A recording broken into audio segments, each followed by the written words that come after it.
Bill लेकर संसद में आए हैं और अभी अभी जो वक्फ बोर्ड का कानून जो कांग्रेस के राज में 2013 में अमेंड हुआ, इसका परिणाम दिखे।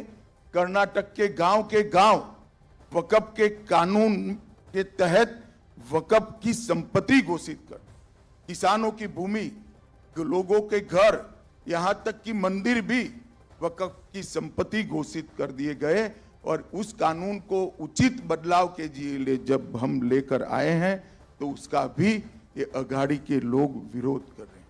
मैं महाराष्ट्र की जनता को ये कहना चाहता हूं कि वक्फ के कानून के बदलाव का विरोध का मतलब है कि आने वाले दिनों में यहां पर भी वक्फ बोर्ड आपकी संपत्तियों को इसी प्रकार से घोषित कर सकता है। तो महाराष्ट्र में बीजेपी ने संकल्प पत्र जारी कर दिया है। केंद्रीय गृह मंत्री अमित शाह राहुल गांधी पर भी जबरदस्त प्रहार करते हुए नजर आए हैं। इस वक्त कांग्रेस प्रवक्ता शिवानंद हुल्यालकर इस वक्त हमारे साथ जुड़ रहे हैं। शिवानंद जी, बहुत स्वागत है आपका न्यूज 18 इंडिया पर। बीजेपी ने संकल्प पत्र जारी कर दिया है और अब से थोड़ी देर के बाद कांग्रेस भी पूरी तरह से तैयार है घोषणा पत्र जारी करने के लिए। राहुल गांधी पर आपसे सवाल करेंगे, लेकिन आपकी प्रतिक्रिया इस घोषणा पत्र को लेकर सबसे पहले, जो संकल्प पत्र जिसे बीजेपी ने नाम दिया है। देखिए, छत्रपति शिवाजी महाराज शाहू फुले अंबेडकर इस महाराष्ट्र भूमि में आदरणीय देश के होम मिनिस्टर अमित शाह जी को कुछ भी बोलने का अधिकार नहीं है।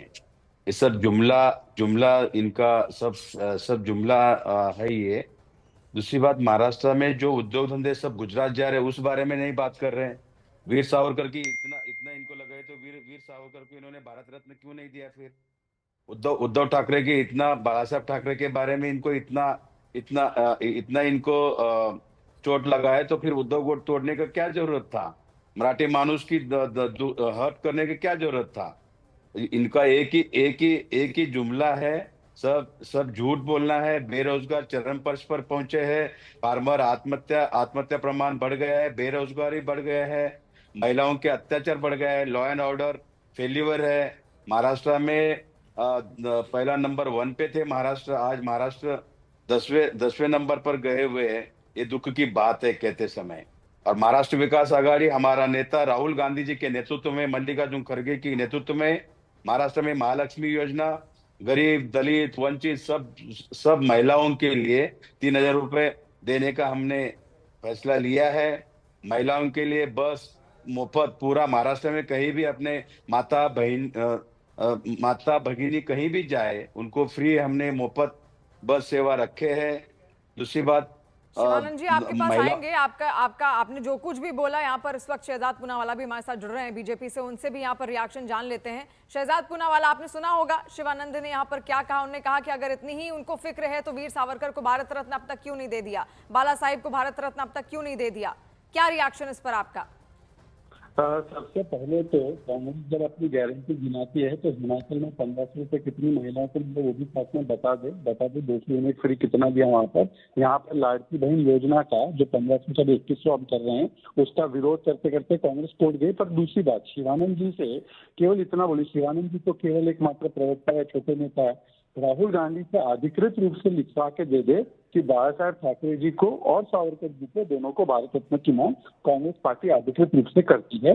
और जो सावरकर जी के विषय में अब तक कांग्रेस ने बोला डरपोक है, कायर है, इन सारे वक्तव्यों को वो वापस लेती है। एक बार बोल दीजिए। देखिए, सवाल कांग्रेस से नहीं है मैडम, सवाल है उद्धव जी से। उद्धव जी ने विचारधारा जिहाद की है। विचारधारा जिहाद ऐसी कि मंदिर विरोधियों के साथ बैठ गए, 370 हटाए जाने के विरोधियों के साथ बैठ गए, उनके साथ बैठ गए जो देश में 2 संविधान चाहते हैं। जम्मू कश्मीर में 370 हटने का विरोध करते थे, उनके साथ बैठ गए जो उलेमा बोर्ड के फतवे पे रजामंदी और कबूल बोलते कि 10% मुस्लिम आरक्षण देंगे। किसका आरक्षण देंगे? ओबीसी का काट कर, ओबीसी समाज का आरक्षण काट कर ये मुसलमानों को 10% देंगे, मतलब कि अम्बेडकर जी के संविधान के खिलाफ जाकर देंगे। और ये मुस्लिम बॉडी, 180 मुस्लिम बॉडी ने जो फतवा दिया है कि हम एनडीए को